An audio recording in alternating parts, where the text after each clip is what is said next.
Howdy there. So, yesterday I watched Aftershock.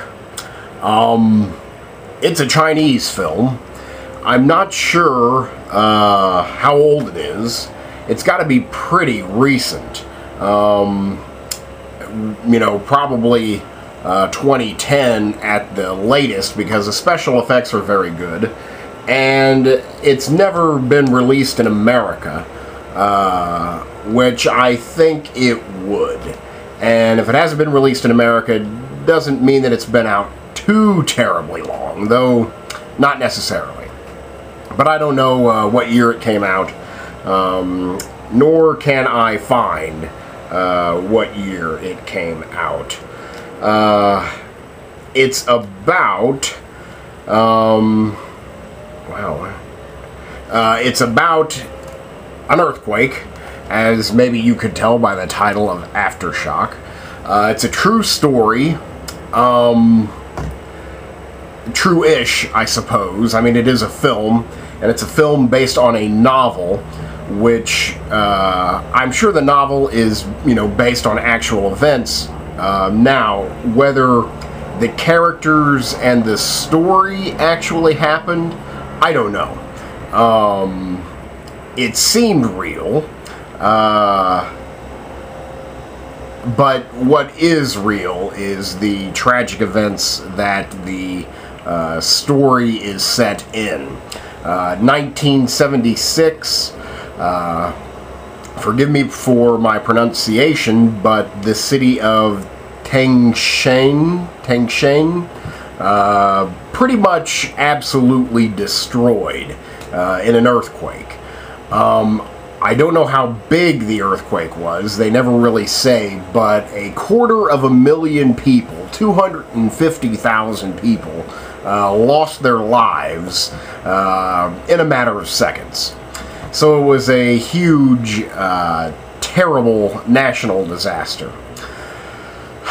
In that disaster, a family is torn apart.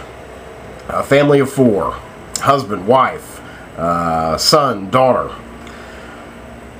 I don't feel I'm spoiling anything, because it basically sets up the entire film, but it is a huge plot point.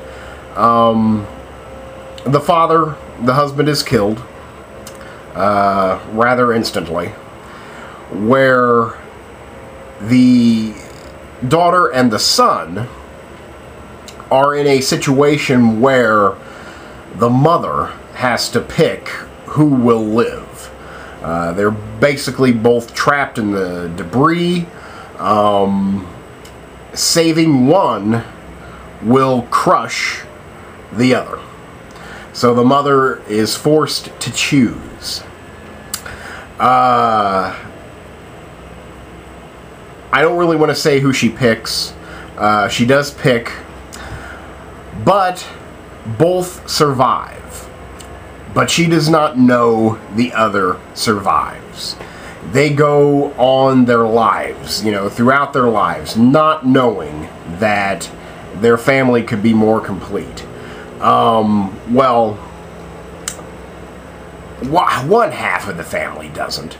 The child who survives never forgets being not picked. So she just never... I gave it away. They just never really try to find the family. Anyway, so it's basically a family story. What does family mean? You know, who is your family?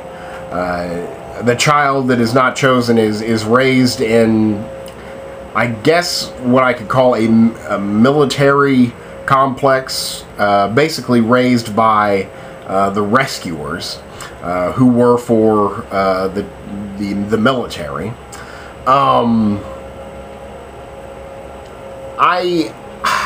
I would feel guilty if I didn't give anything but an 8 to this movie. It is very well done. Very well directed. I can't tell you basically any names. The box that I have, it's a bootleg, I guess. the quality was very good. I didn't mind so much the quality. It just looked like any regular DVD.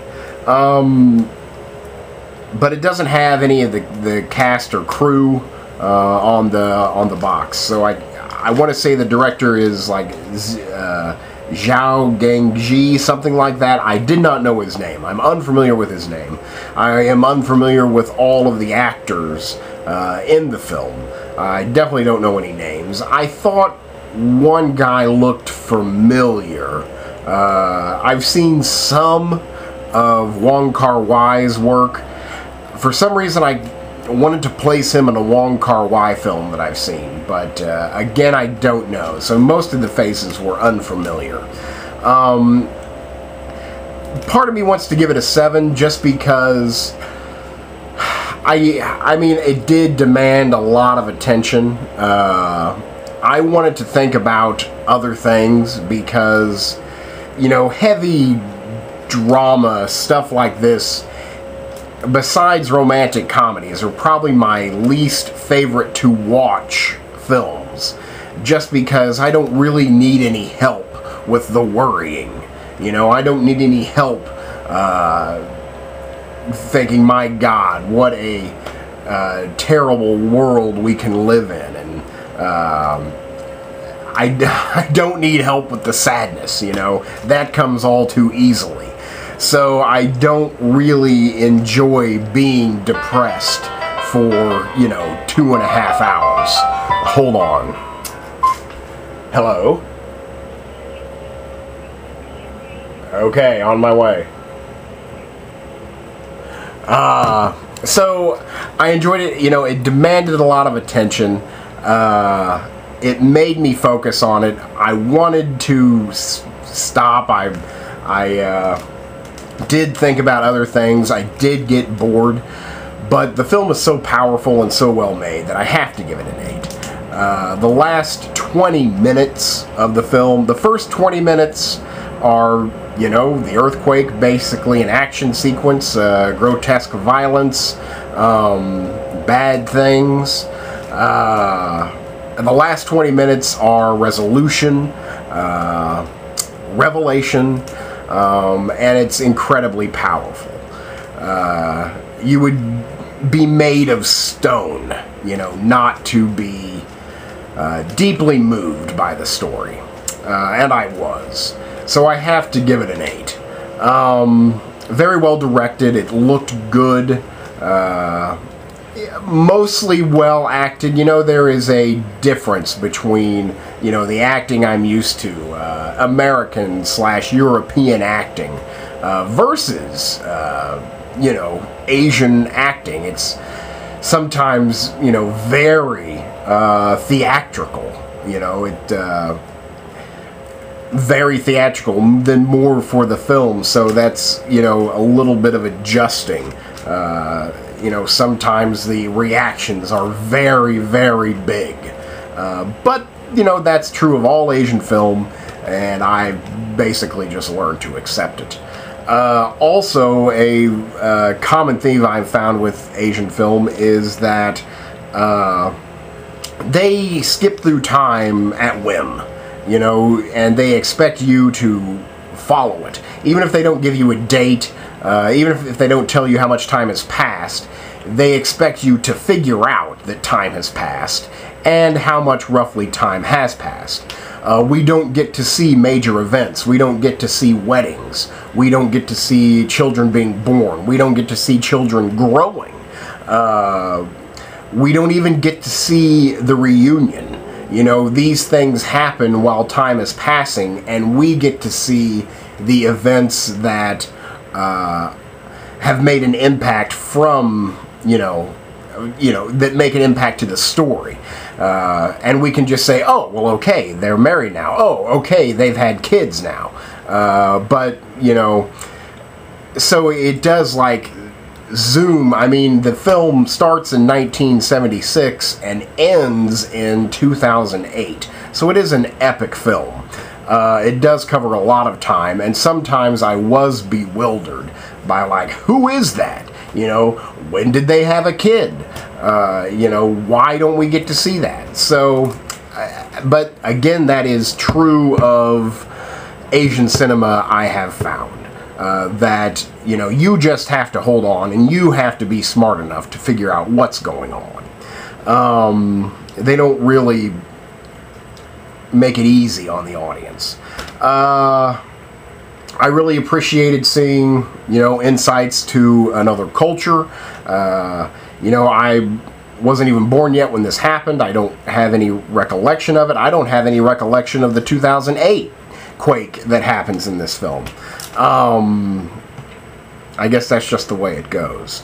But I appreciated seeing cultural insights. Obviously, this story is incredibly important to the Chinese people. And I greatly appreciate that aspect of it. And I appreciate the education of it. The fact that I didn't know anything about this and that it affected so many people made me feel inferior. So I'm glad that, you know, I could get a bit of education. I really liked it. I really enjoyed it. If it ever comes out in America, I don't know, I might see it on the big screen. There's enough, like, stuff there that could probably get me in there. The special effects, I think, would look better on the big screen than the small screen. But they still look decent, you know, as decent as maybe 10 years ago, American standards. But I really enjoyed it. If you're a fan of Asian cinema, if you're a fan of disaster pictures, if you're a fan of heavy family dramas, then I definitely recommend it. I mean, it's a good film. Lots of, you know, craftsmanship and lots of emotion. Again, the last 20 minutes, very powerful. The only film I can think to compare this to would be Schindler's List. It reminded me very much of Schindler's List, especially in the way that they handled the last part. That's really it. I've got to run.